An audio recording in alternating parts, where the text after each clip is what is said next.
कहानी ममता की है। बचपन से ही घर में ये एहसास दिलाकर पाला गया कि औरतों को बोलने का हक नहीं है। अरे ममता, जरा जल्दी जल्दी हाथ चलाओ। रोज ऑफिस में देर पहुंचता हूँ तुम्हारे कारण। लेकिन आपका सारा खाना पैक और तैयार भी है। अरे जबान जितनी चलाती हो उतना अगर हाथ चलाती ना तो शायद घर को अच्छे से मैनेज कर पाती। क्या मतलब है? क्या नहीं मिला आपको? मोजे मोजे कौन देगा? ममता भागकर पति को मोजे देती है। वो हर किसी का ख्याल रखती, लेकिन उसके घर में रोज का रोना लगा रहता। अरे माँ, आज स्कूल में टीचर ने मुझे फीस के लिए डांटा। माँ, मुझे अच्छा नहीं लगता कि स्कूल में फीस के पैसों के लिए मुझे कोई भी बात सुनाए। अरे पर बेटा, ये तो पापा करते हैं ना, सारा ऑनलाइन। मुझे तो इसकी जानकारी भी नहीं है। हाँ हाँ, बना लो बच्चों के सामने मुझे बुरा। अरे करता तो मैं ही हूँ, माना, लेकिन मुझे कोई सपना थोड़ी ना आएगा कि बच्चों की फीस जमा करनी है। अरे बताओगी तो तुम ही ना। ममता की अब ये आदत में शुमार हो चुका था। वो हमेशा हर बात के लिए खुद को ही दोषी मानती। एक दिन वो पड़ोस की दोस्त से कहती है, समझ नहीं आता यार, मैं इतनी डम कैसे हो सकती हूँ। बात तो सही भी है ना। अब पति बेचारा नौकरी करे, पैसे कमाए, या फिर ये देखे कि बच्चों की फीस का वक्त है। क्या करूँ यार। पता नहीं, मेरे पति तो सारा काम खुद ही करते हैं। वो तो कहते हैं कि तुम थक जाती होगी, सारा दिन घर बाहर बच्चे। तो अच्छा, ऐसे भी पति होते हैं क्या?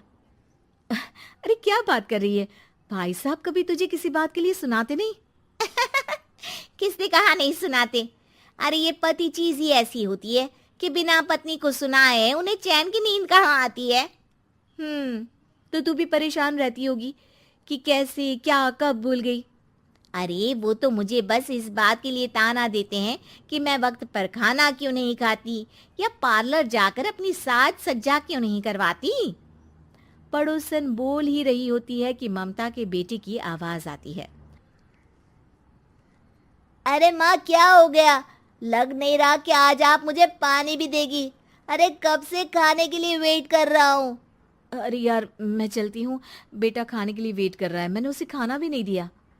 अरे 12वीं में पहुंच चुका है तुम्हारा बेटा, उसे बोलो खुद पानी लिया करे। मैंने तो अपने बच्चों को काम करना सिखाया है। अरे यार, खुद की भी तो कोई लाइफ है। माना जब नहीं कर सकते थे तो किया, लेकिन अब इतने बड़े बच्चों की हर बात मानेंगे तो मुश्किल तो अपने को ही होगी। ममता को पड़ोसन की बात में दम तो लगता है, लेकिन करे क्या, आदत भी तो खुद ही ने डाली थी। ममता घर जाती है कि तभी बेटी आ जाती है। माँ, परसों मुझे एक शादी में जाना है। तेरी वो जो लाल वाली साड़ी है ना, उसे दे देना। मैं आज जाकर टेलर को दे दूंगी, वो उस साड़ी से सूट बना देगा। अरे नहीं नहीं तारा, वो मेरी माँ ने मुझे दी थी और उस साड़ी से मेरी काफ़ी भावनाएं जुड़ी हैं। तुमको ना मैं दूसरी साड़ी दे दूंगी। ओके, कोई बात नहीं, लेकिन आज दे ही देना पक्का। तारा माँ की साड़ी से सूट बनवाकर पार्टी में जाती है, लेकिन जब वो पार्टी से लौटती है, क्या है, मैं तो समझ ही नहीं पा रही हूँ। अरे जब वो साड़ी मांगी थी तो ये छल्ली सी साड़ी क्यों दे दी? मैं ही पागल थी जो इस साड़ी का सूट बनवा लिया मैंने। माँ, जानती भी हो कि कॉलेज में मेरी कितनी हंसी उड़ी। तभी वहां ममता का पति सुनील आ जाता है।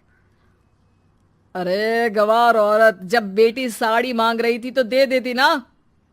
अरे पापा, इनके तो इमोशंस जुड़े थे उस साड़ी से। ममता इतने सब के बाद भी कुछ नहीं बोलती। मेरी बेटी की बेइज्जती हो गई। मैं बिल्कुल बर्दाश्त नहीं कर सकता ये। मैं नहीं चाहता कि मेरी बेटी से कोई भी ज्यादा सुंदर लगे पूरे कॉलेज में। जी, वो पढ़ने में तारा बिल्कुल अच्छी नहीं है, उसकी पढ़ाई पर आप ध्यान दीजिए ना। अच्छा, अब तुम मुझे बताओगी कि मुझे किस पर ध्यान देना और किस पर नहीं। रमेश जैसा ही ये वाक्य पूरा करता है, ममता की बेटी और पति उस पर जोर जोर से हंसते हैं। अरे ठीक है ना, पता ही नहीं चला कि कैसे वक्त इतना बीत गया। अरे कैसे पता चलेगा माँ, हम लोगों के पीछे जो तू बैताल की तरह चिपकी रहती थी, तुझे कैसे वक्त का पता चलता। ममता को पहले सास ससुर, फिर पति और बच्चों की तरफ से इस तरीके की बातें सुनकर उसका मन बहुत दुखी रहता था। एक दिन, सुनो ना, बहुत दिनों से कमर के नीचे बहुत दर्द रहता है। कल मैंने देखा तो एक फोड़ा था। अरे ममता, एक बार अपने पति से बात करो, वो तुम्हारा फोड़ा डॉक्टर को दिखा देंगे। अरे नहीं नहीं, वो तो गुस्सा हो जाएंगे। अरे क्यों गुस्सा हो जाएंगे? तुमको दर्द है? हाँ, लेकिन वो यही बोलेंगे कि ऑफिस जाऊं या फिर तुम्हें लेकर डॉक्टर के पास। तो बेटे से ही बात कर ले। अरे वो तो मैं कर लूं, लेकिन फोड़ा है ऐसी जगह कि उसे बताते मुझे शर्म आएगी। लेकिन कुछ ना कुछ तो करना जरूरी है ना। ऐसे कब तक फोड़े के दर्द से तड़पती रहेगी? अब तो सोच रही हूँ कि इनसे बात कर ही लूं, वरना दर्द के मारे कहीं मर ना जाऊं। लेकिन शाम को, ममता, क्या किया तुमने आज? खाने के डिब्बे में कैसा खाना दिया था? दाल खराब हो गई थी। कब की थी? दाल तो मैंने सुबह ही बनाई थी, खराब कैसे हो गई? अच्छा सुनिए ना, मुझे कहना है कि अरे गरम दाल बंद करोगी तो ऐसा ही होगा ना। बेइज्जती हो गई सबके सामने मेरी। ऑफिस वालों ने ऐसा मजाक उड़ाया कि क्या बोलूं। कल से ठीक से खाना देना है तो देना, वरना खाना देना बंद कर देना। बाहर खा लूंगा मैं।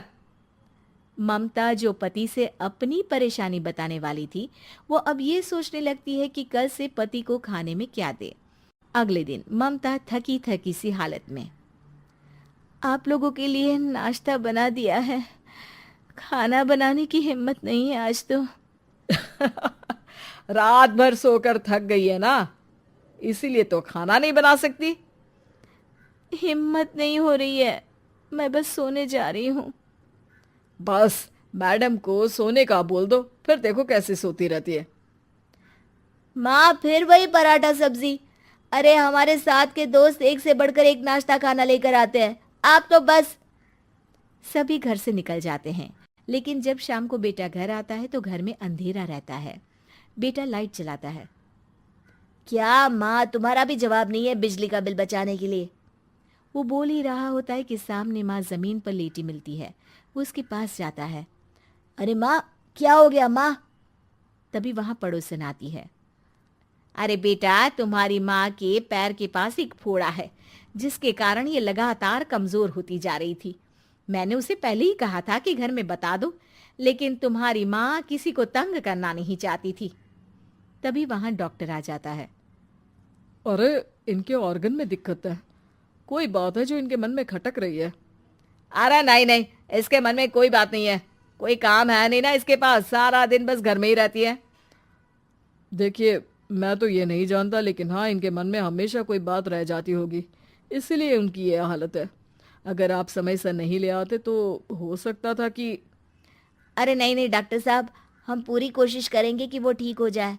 हम लोगों ने अपनी ही परेशानी माँ के सामने रखी, लेकिन किसी ने माँ की दिक्कत को जानने की कोशिश तक नहीं की। हाँ, मैंने भी ममता को हमेशा घरेलू जरूरत से ज्यादा काम का नहीं सोचा था। ममता को होश आता है और वो खुद को अपने बेडरूम में देखती है।